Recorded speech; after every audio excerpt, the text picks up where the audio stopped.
Praise the lord, hallelujah. আহকচোন আমাৰ শাস্ত্ৰ বাক্যই দ্বিতীয় বিৱৰণত কি কৈছে আমি শুনো আৰু আশীৰ্বাদৰ ভাগি হওঁ।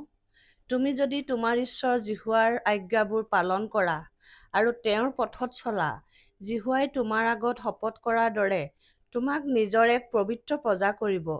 তাতে পৃথিৱীত থকা সকলো জাতিবোৰে জিহুৱাৰ নামেৰে তুমি প্ৰখ্যাত হোৱা দেখি তোমালৈ ভয় কৰিব। প্ৰিয়সকল, আমি যদি ঈশ্বৰে বিচৰা ধৰণে তেওঁৰ আজ্ঞাবোৰ পালনৰ পথত থাকোঁ, তেওঁ নিজেই কৈছে আমাক তেওঁ এক পবিত্ৰ প্ৰজা কৰিব, কিন্তু তেওঁনো আজ্ঞাবোৰ কেনেধৰণে বিচাৰে? আহকচোন জানো হওক। যেতিয়া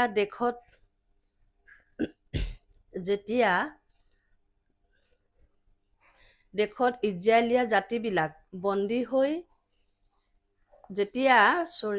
মিশ্ৰ দেশত ইজৰাইলীয়া জাতিবিলাক বন্দী হৈ মিশ্ৰ দেশত আছিল, তেওঁলোকৰ অধীনত কাম কৰি আছিল, তেতিয়া সেই ঈশ্বৰেই তেওঁলোকক উলিয়াই আনিছিল। সেইবাবে তেওঁ আজ্ঞা দিছিল কিছু কিছু কথা। সেই আমাৰ ঈশ্বৰৰ আগত কোনো দেৱতা থাকিব নালাগিব আৰু কোনো ঈশ্বৰক হাতে বনোৱা আকৃতি প্ৰকৃতিত থাকিব বা দিব নালাগিব, কিয়নো তেওঁ কৈছিল তেওঁৱেই ঈশ্বৰ, নিজ মৰ্যাদা ৰাখিব পৰা উদ্যোগী ঈশ্বৰ।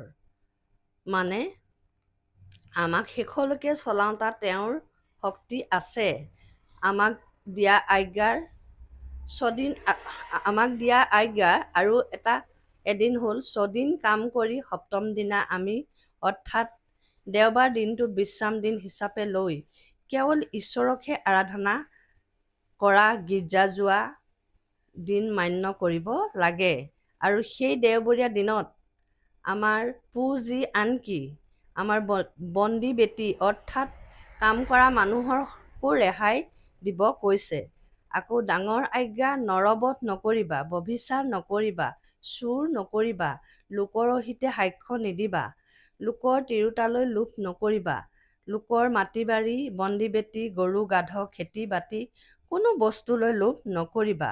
ওচৰ চুবুৰীয়াকে নিজৰ ল'ৰা-ছোৱালীক নিজৰ স্বামী-স্ত্ৰীক যেনেকৈ নিজৰ বুলি ভাল পোৱা, তেনেকৈ ওচৰ চুবুৰীয়াক ভাল পাবলৈ তেওঁ আজ্ঞা দিছিল। গতিকে প্ৰিয়সকল, আমি সেই ঈশ্বৰৰ আজ্ঞা যেতিয়া অধীনত তেওঁক শিৰোধাৰ্যৰে তেওঁৰ বাক্য পালন কৰিম, তেওঁৰ পথত চলিম, আমাৰ আগত শপত কৰি জনাইছে শাস্ত্ৰ বাক্যত।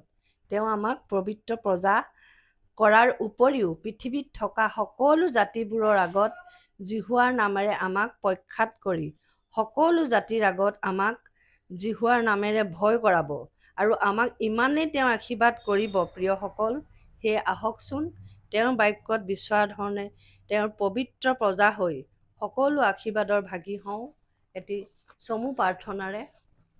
হয় পিতা, তুমি যেনেকৈ কৈছা আমি যদি তোমাত থাকোঁ, তোমাৰ আজ্ঞা পালন কৰোঁ, পিতা তুমি আমাক এক পবিত্ৰ প্ৰজা কৰিম বুলি কৈছা, পবিত্ৰ জাতি কৰিম বুলি কৈছা। প্ৰভু, তোমাৰ লগত থাকিবলৈ দিম বুলি কৈছা। হে মহান ঈশ্বৰ, হে আমি যেন সেই বাক্য যি আমি শুনিলোঁ, এই ভিডিঅ' যোগেদি দেখিলোঁ, নজনা নুশুনা বা জনা সকলেও ঈশ্বৰে শপত কৰি কৈছে যে আমাক উপচি পোৱাকৈ তেওঁ আমাক সেই দেশ দিব, কিয়নো মিশ্ৰ দেশত যেতিয়া ইজৰাইলীয়া জাতি বন্দী হৈ আছিল, তেওঁৱে উলিয়াই আনিছিল। 40 বছৰ তেওঁৱে মান্না খুৱাইছিল। সেইজন ঈশ্বৰে প্ৰতিজ্ঞা কৰি কৈছে যে আমাক তেওঁ আশীৰ্বাদ কৰিব আৰু সকলো জাতিৰ ওপৰত আমাক প্ৰধান কৰিব আৰু আমাক দেখি সকলো জাতিয়ে ভয় কৰিব। সেয়েহে আহকচোন প্ৰিয়সকল, তেওঁৰ মহান বাক্যৰে তেওঁ যি প্ৰতিজ্ঞা কৰিছে, এই বাক্যৰ দ্বাৰা আমি আশীৰ্বাদপ্ৰাপ্ত হওঁ আৰু তেওঁৰ চৰণত সদায় আজ্ঞাধীন হওঁ। আমাক সহায় কৰক ঈশ্বৰে।